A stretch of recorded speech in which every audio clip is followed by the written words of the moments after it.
The wind howled like a wild animal across the Rocky Mountain peaks. Jake Morrison pulled his coat tighter around his shoulders as snow whipped against his face. His horse, Thunder, struggled through the deep white drifts that seemed to grow deeper with every step. "Come on, boy," Jake whispered to his faithful companion. "Just a little further." But Thunder was done.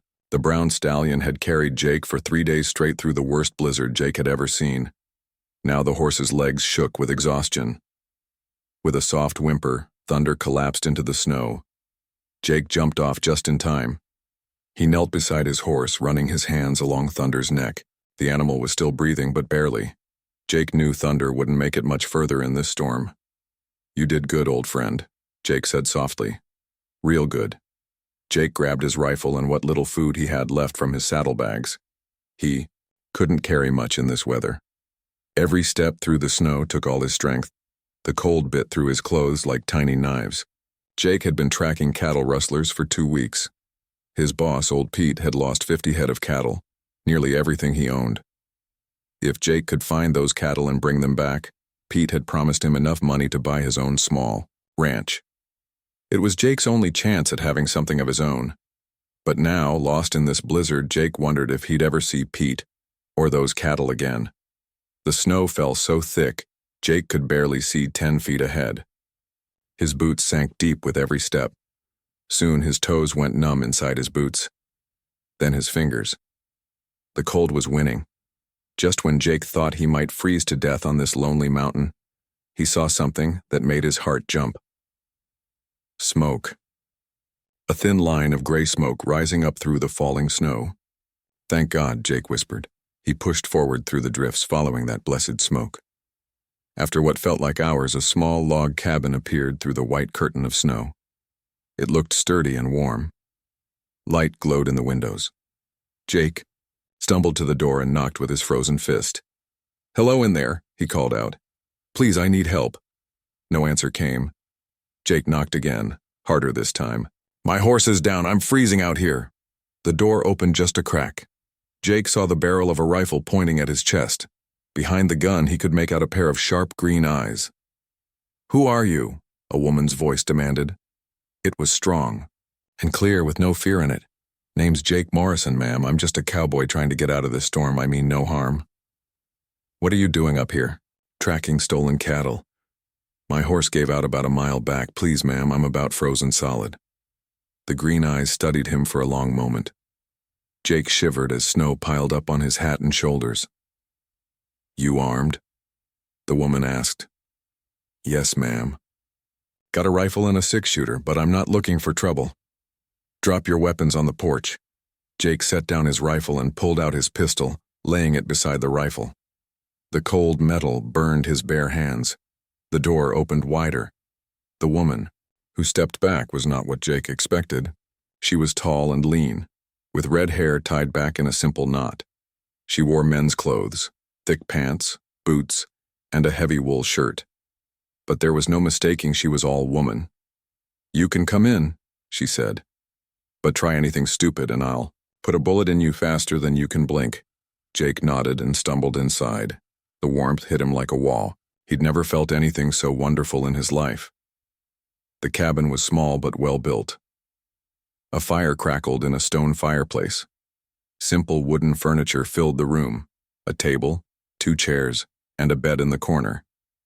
Dried herbs hung from the ceiling. Beams and shelves lined the walls filled with books, jars, and supplies. "Thank you, ma'am," Jake said, his teeth chattering. "I surely would have died out there." "Maybe," the woman replied. She kept the rifle ready. "Name's Evelyn McKenna. Folks call me Red, and you're not welcome here." Jake blinked in surprise. "Ma'am?"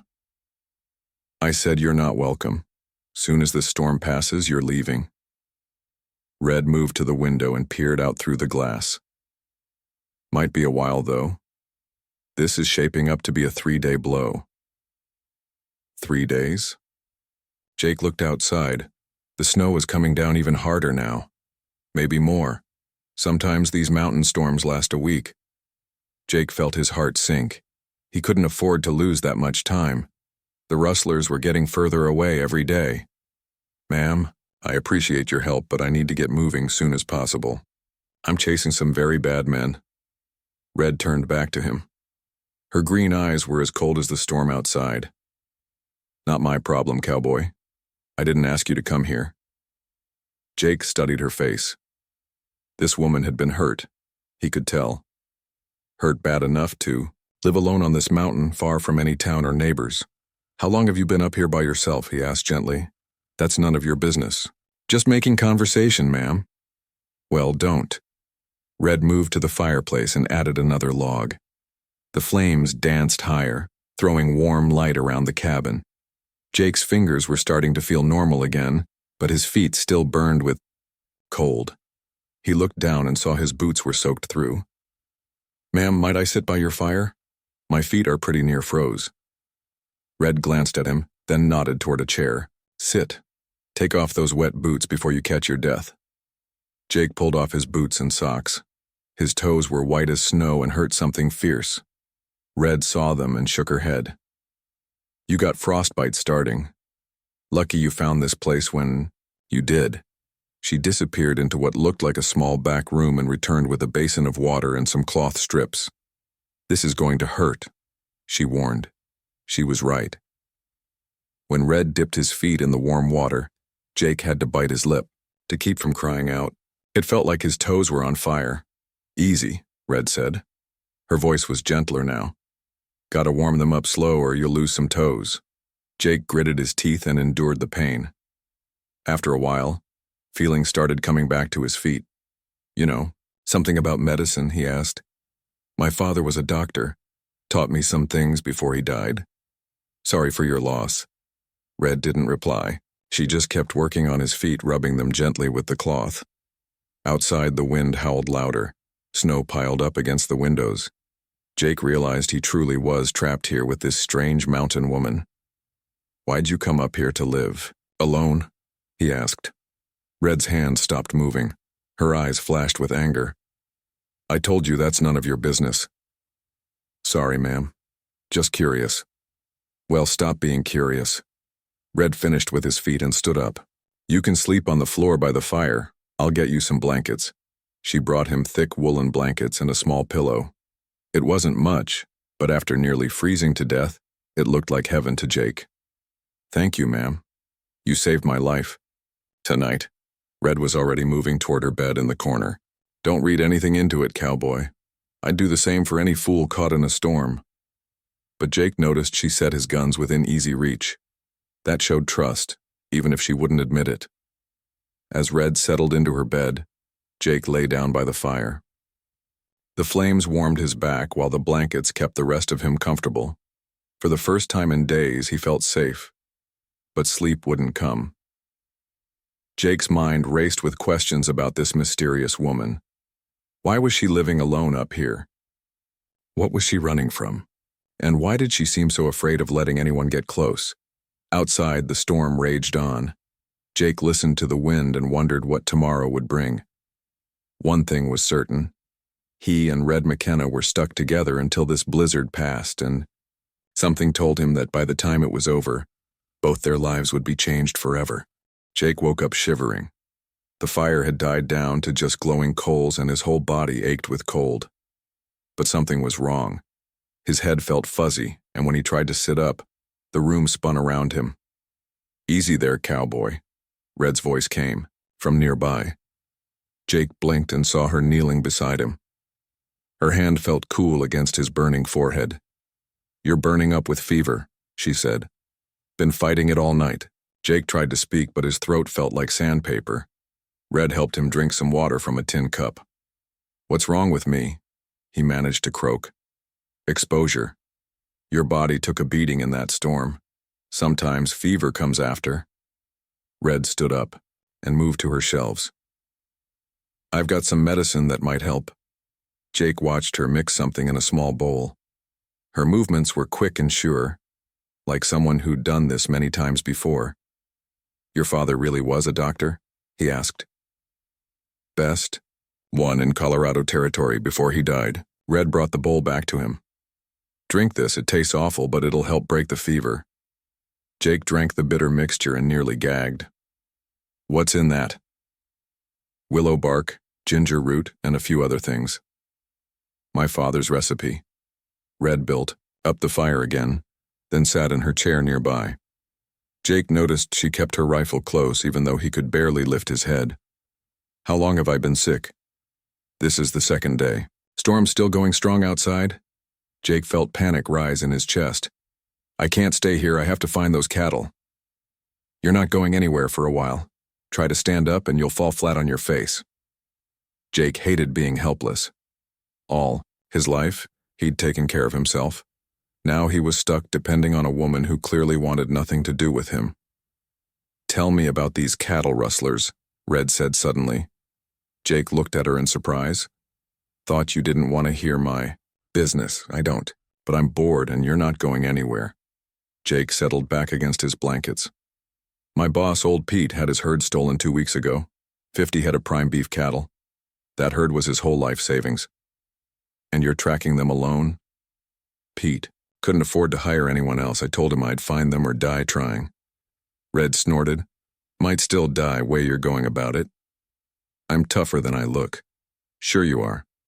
That's why you're lying there helpless as a baby. Jake would have gotten angry, but he was too tired.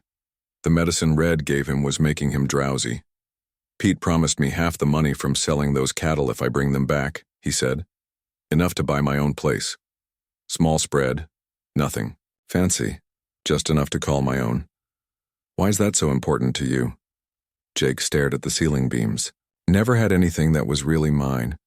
Been working other people's ranches since I was 12 years old. Always dreamed of having my own land, my own cattle. Red was quiet for a while. Then she asked, What happened to your folks? Died of fever when I was young. Been on my own ever since. So have I, Red said softly.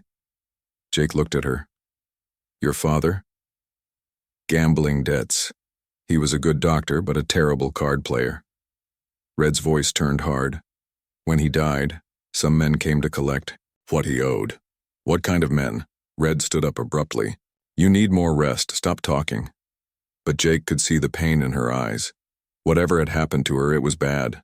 The fever got worse as the day went on. Jake drifted in and out of sleep, sometimes waking up not sure where he was. Red stayed nearby, giving him water and more medicine. When night came, Jake's fever spiked dangerously high. He shivered so hard his teeth chattered, even though he felt like he was burning up inside. Red tried piling more blankets on him, but it didn't. Help!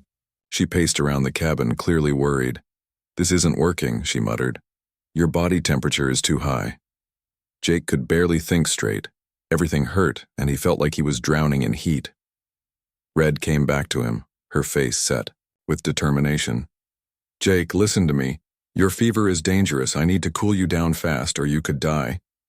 Okay, Jake whispered. I'm going to get you out of those clothes and cool you down with wet cloths. Don't read anything into it. This is just medicine. Jake nodded weakly. He was too sick to care about modesty. Red worked quickly, helping him out of his shirt and pants. She soaked cloths in cold water and placed them on his chest and forehead. The shock of the cold made Jake gasp, but it felt good. For the next hour, Red worked to bring his fever down. She changed the cold cloths, gave him more medicine, and made him drink water constantly. Slowly, the fever began to break. Jake's shivering stopped and his mind cleared a little. Better? Red asked. Much. Thank you. Red sat back in her chair looking exhausted. That was close. Another hour and you might have been beyond help. Jake looked at her with new respect. You really know what you're doing? My father taught me well, said a person never knows when they might need to save a life. Good thing for me. Red stood up and got him a clean shirt from her supplies. This should fit well enough. As Jake put on the shirt, he noticed Red wasn't looking at him with suspicion anymore. Something had changed between them. Red, can I ask you something? What? Why did you help me? You made it clear I wasn't welcome here. Red was quiet for a long moment. Then she said, My father always helped anyone who needed it, no matter who they were. Guess some of that rubbed off on me. He sounds like a good man. He was, until the gambling took hold of him. Red's voice turned sad. He'd win big one night, then lose everything the next. In the end, he owed money to some very dangerous people. What happened? Red looked toward the window, where snow still fell heavily. A man named Silas Garrett owned the biggest ranch in the valley. He also ran card games and lent money to folks who couldn't pay their debts right away. Jake felt a chill that had nothing to do with the cold. Garrett? You know him? I've heard the name. Word is he's mixed up in some shady business. Red nodded grimly. When my father died, Garrett came to collect the debt. Said I could pay it off by marrying him. Marrying him? How old are you? 24. Old enough to know I'd rather die than be trapped with a man like Garrett. Red's eyes flashed with anger. So I ran. Came up here to my father's old hunting cabin. Been here 3 years now. Jake understood now why Red lived alone on this mountain. She was hiding from a man who wanted to own her. Garrett ever come looking for you? First year, he sent men up here a few times. But this place is hard to find, and I know these mountains better than anyone. Eventually they gave up. Or so you hope. Or so I hope. Red agreed. Jake felt anger burning in his chest. He'd met men like Garrett before, men who thought they could take whatever they wanted from people weaker than them. No man has the right to force a woman into marriage over a debt, he said. Red looked at him with surprise. Most men would say a daughter has to pay her father's debts. Most men are wrong. Red studied his face. You really believe that? I do. A person's got the right to choose their own path in life. For the first time since he'd arrived, Red smiled. It was just a small smile, but it changed her whole face. Not many men think that way, Jake Morrison. Then not many men are worth knowing. They sat in comfortable silence for a while, listening to the storm outside. Jake felt stronger now, but he was still tired from fighting the fever. You should sleep, Red said. Real sleep this time. Jake pulled his blankets up to his chin. Red? What? Thank you, not just for the medicine, for telling me about your father and Garrett. I know that wasn't easy. Red turned away, but Jake caught the sadness in her eyes. Get some rest, cowboy. You've got healing to do. As Jake drifted off to sleep, he thought about Red's story. A woman alone on a mountain, hiding from a man who wanted to control her life. It reminded him of his own fight for independence, his dream of having his own place. Maybe they weren't so different after all. Outside, the storm continued to rage. But inside the warm cabin, two lonely people had found something neither expected: understanding. By the third morning, Jake's fever had broken completely. He woke up feeling weak but clear-headed for the first time since arriving at the cabin. Red was already awake, standing at the window with a spyglass in her hands. Storm's finally letting up, she announced. Should be clear by tomorrow. Jake sat up slowly, testing his strength. His legs felt shaky, but he could move around. I need to get going soon as possible, he said. Those rustlers have had too much time already. Red lowered the spyglass and turned to him. You're in no shape to track anyone. Look at yourself. Jake looked down at his thin frame. He'd lost weight during his illness and his hands still trembled slightly. I'll be fine once I get moving. You'll be dead within a day. This mountain country will eat you alive in your condition. Jake started to argue, then stopped. Red was right and he knew it. But the thought of those stolen cattle getting farther away made him desperate. I can't just give up, he said. I'm not saying give up, I'm saying be smart about it. Red went to her shelves and pulled down a detailed map. She spread it on the table. Show me where you last saw the trail, she said. Jake came over to look. The map showed every mountain, valley, and trail for 50 miles around. It was more detailed than any map he'd ever seen. My father drew this, Red explained. He explored these mountains for 20 years. Jake studied the map and pointed to a spot near the southern edge. Last tracks I found were here, heading into Devil's Canyon. Red shook her head. They didn't go that way. Devil's Canyon is a dead end. No way out except the way you came in. Then where? Red traced a different route with her finger. If I was moving stolen cattle, I'd take them up through Bear Pass, then down into Hidden Valley. Good water, grass for the animals, and 3 different ways out if trouble comes. Jake looked at the route she'd marked. It made sense. How do you know so? Much about moving cattle? Red hesitated, then seemed to make a decision. Because I've been watching cattle get moved through these mountains for 3 years now. What do you mean? Red put down the map and picked up her spyglass again. Come here, I want to show you something. She led him to the window and handed him the spyglass. Look toward that ridge about 2 miles south. Jake peered through the glass. At first he saw only snow-covered rocks and trees. Then movement caught his eye. Is that cattle? About 30 head. They've been there for 2 days now. Jake adjusted the focus. Sure enough, a small herd of cattle was grazing in a sheltered valley between 2 ridges. Those could be some of Pete's cattle, he said excitedly.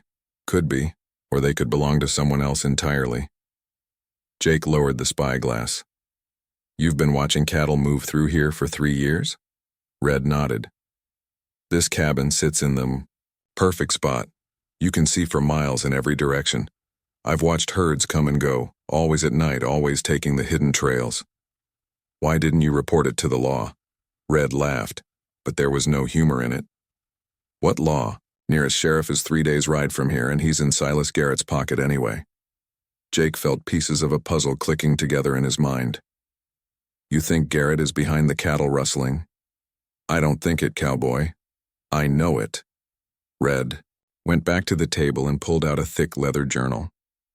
She opened it and showed Jake pages covered with neat handwriting and detailed drawings. I've been keeping records, she said. Every herd that's passed through, when they came, how many animals, which trails they used. My father taught me to be thorough. Jake read over her shoulder.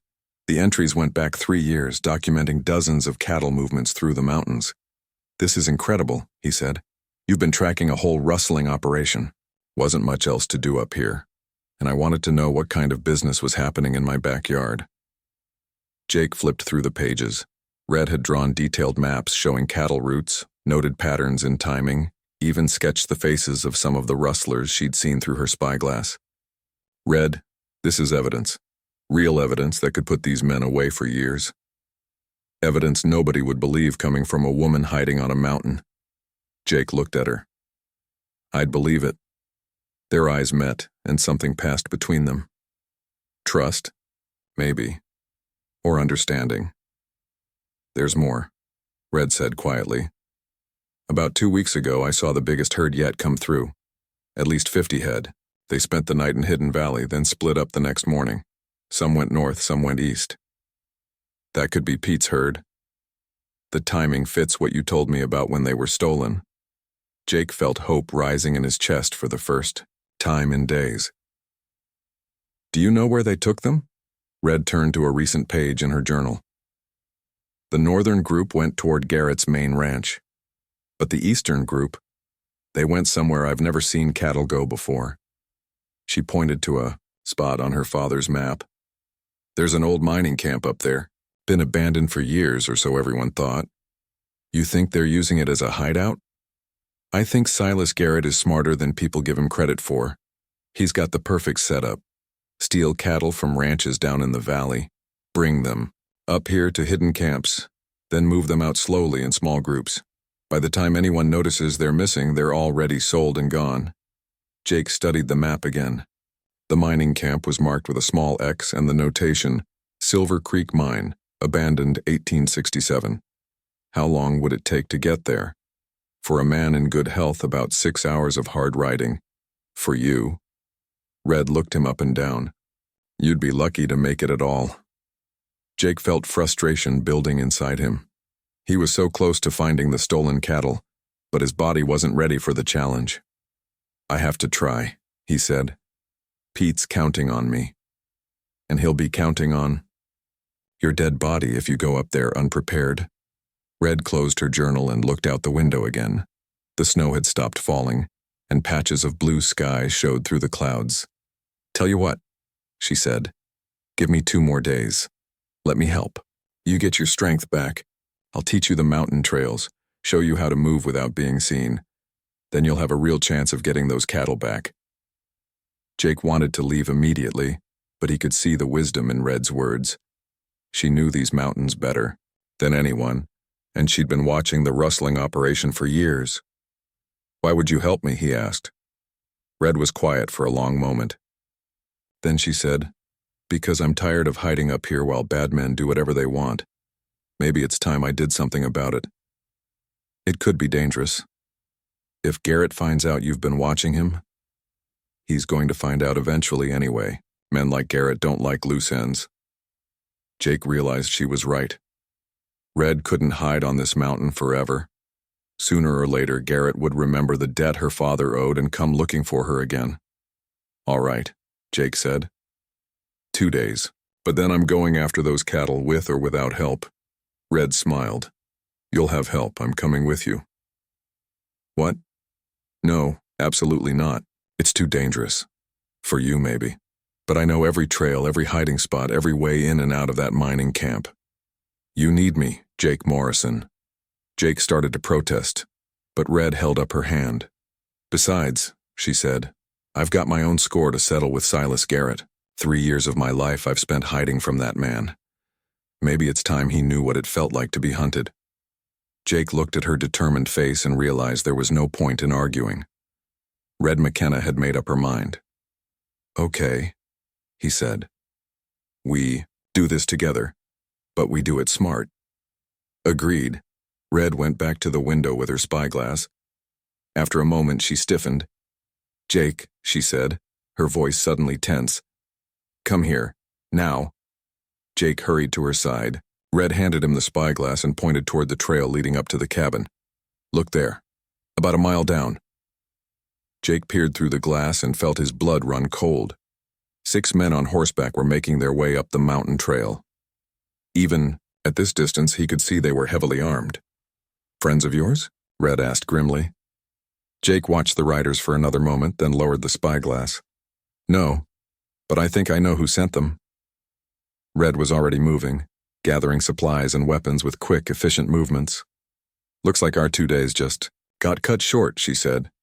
Jake checked his pistol and rifle. His hands were steady now, his mind clear.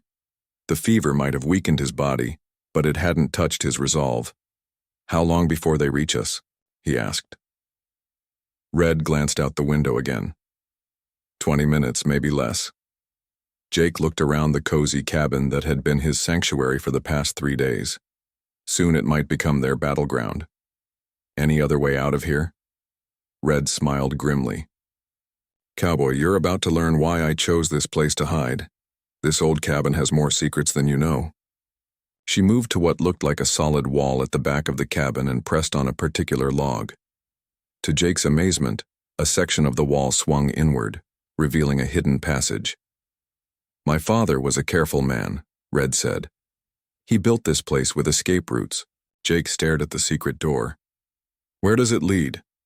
Back entrance comes out in the rocks about 50 yards from here. We can get to the horses without being seen. What horses? Red grinned. You didn't think I walked everywhere, did you? I've got 2 good mountain ponies hidden in a cave nearby. Jake felt hope rising again.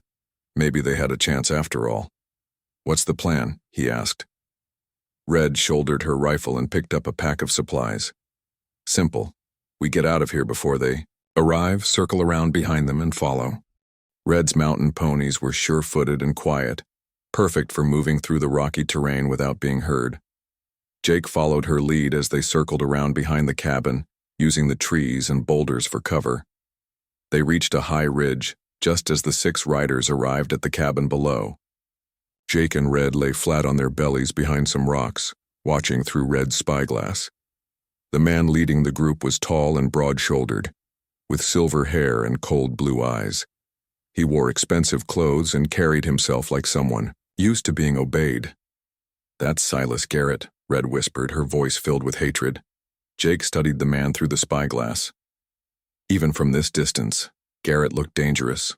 The 5 men with him were clearly hired guns, hard-faced men with weathered hands and quick eyes. Garrett dismounted and walked to the cabin door. He didn't bother knocking. "Evelyn McKenna," his voice boomed across the mountain air. "I know. You're in there. It's time we had a talk." No answer came from the cabin. Garrett tried the door and found it unlocked. He and two of his men went inside while the others stayed outside, watching the surrounding area. After a few minutes, Garrett came back out. His face was dark with anger. "She's gone," he told his men. "But she was here recently. Fires still. Warm." One of the gunmen pointed to tracks in the snow. "Looks like two people, boss. One of them wearing cowboy boots." Garrett's eyes narrowed. "She's got someone helping her. Find them." Jake and Red watched as the men spread out, following tracks around the cabin. It wouldn't be long before they found the hidden passage. "We need to move," Red whispered. But as they started to back away, one of Garrett's men looked up toward their ridge. He pointed and shouted to the others, "There, up on the rocks." Garrett pulled out a rifle and fired. The bullet struck the rock near Jake's head, sending stone chips flying. "So much for staying hidden," Jake muttered. Red was already moving, leading her pony down a steep trail on the far side of the ridge. Jake followed, bullets whistling overhead. They reached the bottom of the ridge and mounted up. Red's pony took off at a gallop and Jake's horse followed close behind. "Where are we going?" Jake shouted over the sound of hoofbeats. "Someplace we can make a stand," Red called back. They rode hard for 10 minutes, following a winding trail through thick forest. Behind them, Jake could hear Garrett's men crashing through the trees in pursuit. Red led them to a narrow canyon with high rock walls on both sides. She pulled up her horse and dismounted. "This is it," she said. "They'll have to come at us one at a time through that gap." Jake looked around. It was a good defensive position, but they were still outnumbered 3-1. "Red, maybe we should keep running. Find help somewhere." "There is no help, Jake. Not out here. And I'm tired of running." Red positioned herself behind a large boulder, with a clear view of the canyon entrance. She checked her rifle and settled in to wait. Jake took position on the other side of the canyon mouth. His hands were steady now and his mind was clear. The fever and weakness were forgotten in the face of immediate danger. They didn't have to wait long. Garrett's voice echoed off the canyon walls. "Evelyn, I know you're in there. Come out and let's settle this like civilized people." "Nothing civilized about forcing a woman into marriage," Red shouted back. Garrett's laugh was cold and ugly. "Your father owed me money, girl. A debt is a debt." "My father's dead. His debts died with him? Not how the law sees it. You're his only heir, which makes his debts your responsibility." Jake felt anger burning in his chest. He'd heard this argument before. Men using money and law to control women who had no other choices. "She doesn't owe you anything, Garrett," Jake called out. "Ah, the mysterious cowboy shows himself. Who might you be, stranger?" "Name's Jake Morrison. I'm the man who's going to stop you from bothering this lady." "One man? Against 6 of us?" Garrett's voice was full of amusement. "I don't think so. Maybe not, but I'll take some of you with me." Red looked across at Jake with something like admiration in her eyes. Not many men would stand with her against such odds. "Tell you what, Morrison," Garrett called. "Right away. Now, and this doesn't concern you, I've got no quarrel with you." "I've got a quarrel with you," Jake replied. "I think you've been stealing cattle from honest ranchers." There was silence from beyond the canyon mouth. When Garrett spoke again, his voice had turned dangerous. "That's a serious accusation, Cowboy. It's more than an accusation. The lady here has been keeping records. She's seen your operation." Jake heard Red suck in her breath. He'd just made them both targets by revealing what she knew. "Is that so?" Garrett's voice was silky now. "Well then, I guess I can't let either of you leave this canyon alive." "You can try to stop us," Jake said. The first attack came fast. 2 of Garrett's men rushed the canyon entrance on foot while the others provided covering fire. Jake and Red opened up with their rifles, driving the attackers back. One man dropped with a bullet in his shoulder. The other scrambled for cover behind the rocks. Nice shooting, Jake called to Red. My father taught me to hit what I aim at, she replied. The next attack was more organized. Garrett's men spread out and tried to find ways up the canyon walls while keeping Jake and Red pinned down with constant gunfire. Jake saw one gunman making his way along a ledge above Red's position. He swung his rifle around and fired. The man lost his footing and fell, but he wasn't seriously hurt. They're trying to get above us, Jake warned. Red nodded. Won't work. I know every inch of these rocks. There's no way down from up there. She was right. After an hour of trying different approaches, Garrett's men gave up on the direct assault. You're just delaying the inevitable, Garrett shouted. We can wait you out. You'll run out of food and water eventually. Jake checked his ammunition. He was down to his last few bullets. Red wasn't much better off. He's got a point, Jake said quietly. We can't hold them off forever. Red looked at him with determination in her green eyes. Maybe we don't have to. What do you mean? I mean, maybe it's time to stop letting Silas Garrett call all the shots. Before Jake could ask what she meant, Red cupped her hands around her mouth and shouted toward the canyon entrance. Garrett, I want to make a deal. I'm listening. You let Jake right away and I'll come with you, settle my father's debt once and for all. No, Jake grabbed her arm. Red, you can't do that. It's the only way to keep you alive, she said quietly. Didn't come this far just to watch you sacrifice yourself for me. Red looked at him with sad eyes. Jake, you've got a life to live, dreams to chase. I'm just a woman hiding on a mountain. You're more than that and you know it. Their eyes met, and Jake realized something had changed between them over the past few days. What started as two strangers thrown together by a storm had become something deeper. I care about what happens to you, he said quietly. I care about you too. That's why you're riding out of here. What's it gonna be? Garrett called. Red started to stand up, but Jake pulled her back down. There's another way, he said. What? Jake pointed to a narrow crack in the canyon wall behind them. Where does that lead? Red followed his gaze. It's an old mining tunnel. Goes deep into the mountain. Any way out the other side? I don't know. My father explored it once, but he never mapped it completely. Jake made his decision. Better than giving up. Jake, that tunnel could go nowhere. We could get lost and die down there. Rather die trying to escape than watch you give yourself up to that man.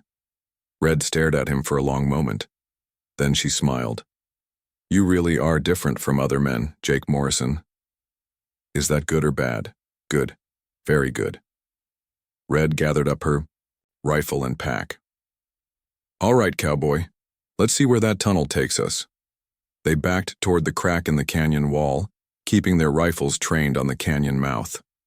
If Garrett's men charged now, they'd be caught in the open, but Garrett was still waiting for Red's answer. Time's running out, Evelyn. Red and Jake slipped into the tunnel just as the first gunman appeared at the canyon entrance. The man raised his rifle, but they were already swallowed by the darkness. The tunnel was narrow and low, forcing them to move in single file. Jake went first, feeling his way along the rough stone walls. Can't see a thing, he whispered. Keep moving. There's got to be another way out. Behind them, they could hear Garrett's men discovering the tunnel entrance. Angry voices echoed off the stone walls. They're coming after us, Jake said. Then we better move faster. They half ran, half stumbled through the twisting tunnel. Jake's shoulders scraped against the walls, and his head bumped the low ceiling several times. After what felt like hours but was probably only minutes, Jake saw light ahead. Not much, but enough to give him hope. Red, there's something up here. They emerged into a natural cave with an opening that looked out over a different valley entirely. They were on the far side of the mountain from Garrett and his men. We made it, Red said, breathing hard. Jake looked back at the tunnel entrance. They'll figure out where we went eventually. Maybe, but it'll take them hours to get around the mountain to this side. By then, we'll be long gone.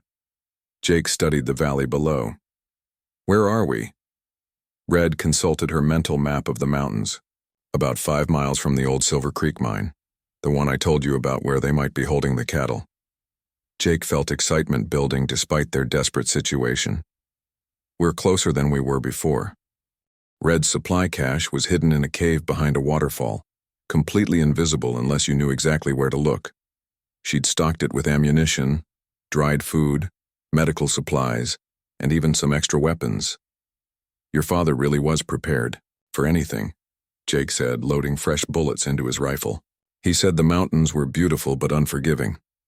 A smart person always had backup plans.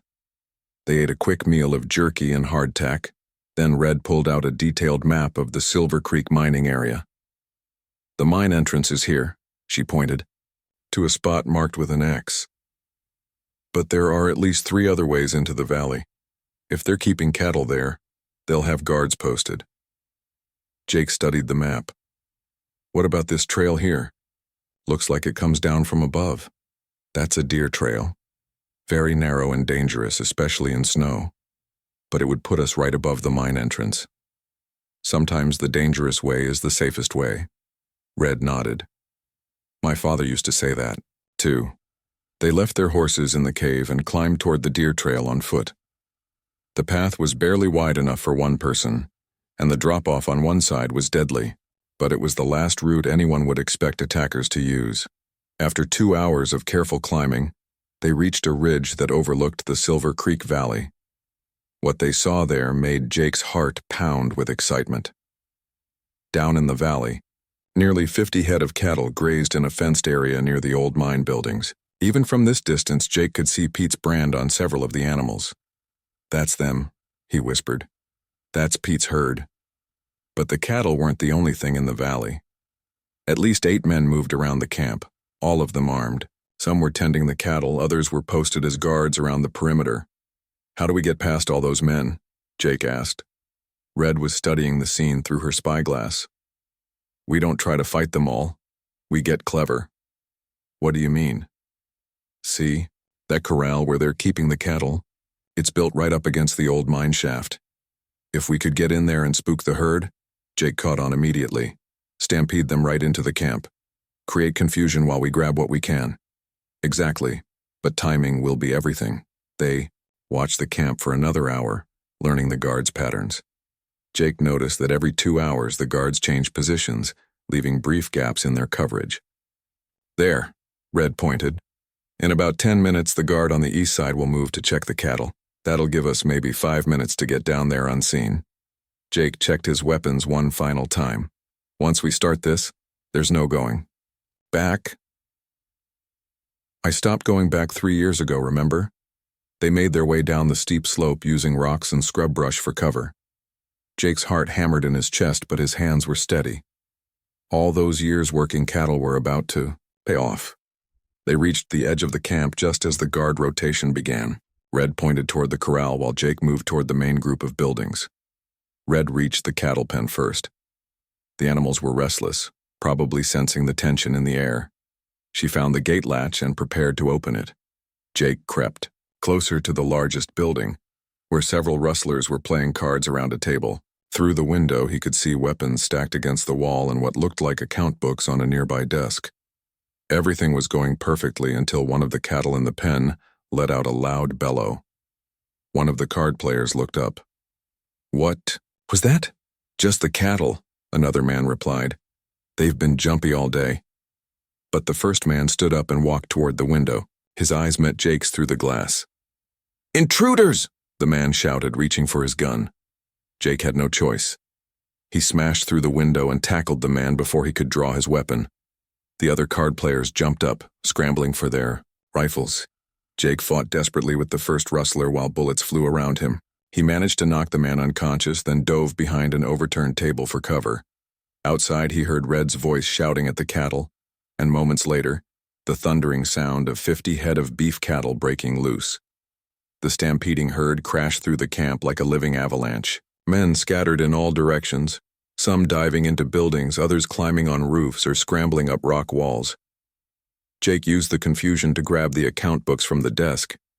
If these contained records of Garrett's rustling operation, they could be evidence to bring him to justice. He burst out of the building and ran toward the cattle pen, dodging panicked rustlers and charging steers. Red was there, trying to separate Pete's cattle from the rest of the herd. This way, she shouted, pointing toward a trail that led out of the valley. Jake helped her drive about 20 head of cattle toward the trail. It wasn't the whole herd, but it was enough to prove they'd found Pete's stolen animals. Behind them, the rustlers were getting organized. Gunshots rang out as they tried to stop the escaping cattle and their rescuers. "Keep them moving!" Jake yelled to Red. A bullet whined past his ear, but he kept riding, driving the cattle up the narrow trail. Red was beside him, her rifle ready, to return fire if anyone got too close. They reached the top of the trail and looked back. The rustlers' camp was in complete chaos. Cattle were scattered everywhere, and the men were still trying to figure out what had happened. "That was either the bravest thing I've ever done, or the stupidest," Red said, breathing hard. "Maybe both," Jake replied. "But we got them." They drove the recovered cattle toward the main trail, moving as fast as the animals would go. Every minute put more distance between them and the angry rustlers. After an hour of hard travel, they stopped to rest. In a sheltered valley, the cattle grazed peacefully while Jake and Red caught their breath. "Look at this," Jake said, opening one of the account books he'd grabbed. "Names, dates, numbers of cattle. This shows Garrett's whole operation." Red looked over his shoulder. "There's enough evidence here to hang him, if we can get it to an honest lawman." "I know someone," Red said. "Federal marshal named Tom Bradley. He's been trying to build a case against Garrett for years. This would give him everything he needs." Jake felt hope rising in his chest. Not just for bringing Garrett to justice, but for what this might mean for Red. "With Garrett in prison, you'd be free," he said. "You could come down from the mountain, have a normal life." Red looked at him with those green eyes that had haunted his dreams.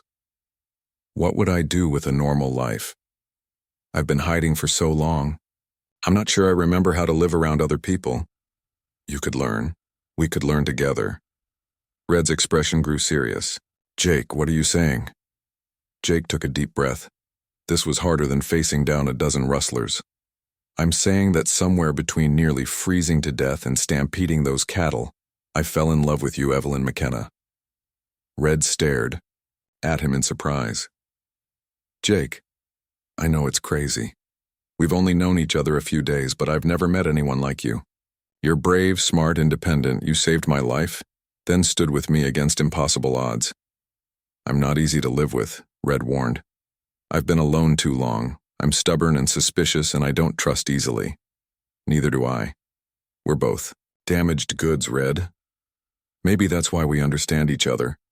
Red was quiet for a long moment, watching the recovered cattle graze. Then she turned back to Jake. "What exactly are you proposing, Cowboy?" Jake's heart hammered, but he pressed on. "Marry me. We'll take the reward money from recovering these cattle and Garrett's bounty, buy ourselves a small ranch. Nothing fancy, just enough to make a living. You can keep your independence, and I'll have something that's really mine for the first time in my life." "A partnership, not ownership," Red said thoughtfully. "Equal partners in everything. I wouldn't want it any other way." Red studied his face, looking for any sign of deception or false promises. Jake met her gaze steadily, letting her see the truth in his eyes. Finally, she smiled. It was the first real, genuine smile he'd seen from her since they'd met. "Jake Morrison," she said, "I think you might be the first man I've ever met who sees me as a person instead of property. Is that a yes?" Red laughed, and the sound was like music in the mountain air. "That's a yes, you crazy cowboy, but I have conditions." "Name them." "First, we build our ranch somewhere I can still see the mountains. I'm not cut out for flat country. Living. Agreed. Second, I keep my maiden name. I've been Red McKenna too long to change now. Wouldn't have it any other way. And third, you teach me everything you know about cattle, and I'll teach you everything I know about mountain survival. Real partners share knowledge." Jake grinned and pulled her into his arms. "Lady, you've got yourself a deal." They kissed there in the mountain valley, surrounded by recovered cattle and the promise of a new life together. 3 weeks later, Jake and Red rode into the town of Cedar Falls with their evidence of Garrett's crimes. Federal Marshal Tom Bradley was very interested in what they had to show him. Silas Garrett was arrested within days. His rustling operation collapsed, and dozens of stolen cattle were returned to their rightful owners. The bounty money and reward for the cattle recovery gave Jake and Red enough to buy a small ranch in a valley with mountain views, just as they'd planned. Old Pete was so grateful to get his cattle back that he insisted on giving Jake extra money, as a bonus. "Never thought I'd see them animals again," he said with tears in his eyes. Jake and Red were married by the circuit preacher on a sunny Saturday,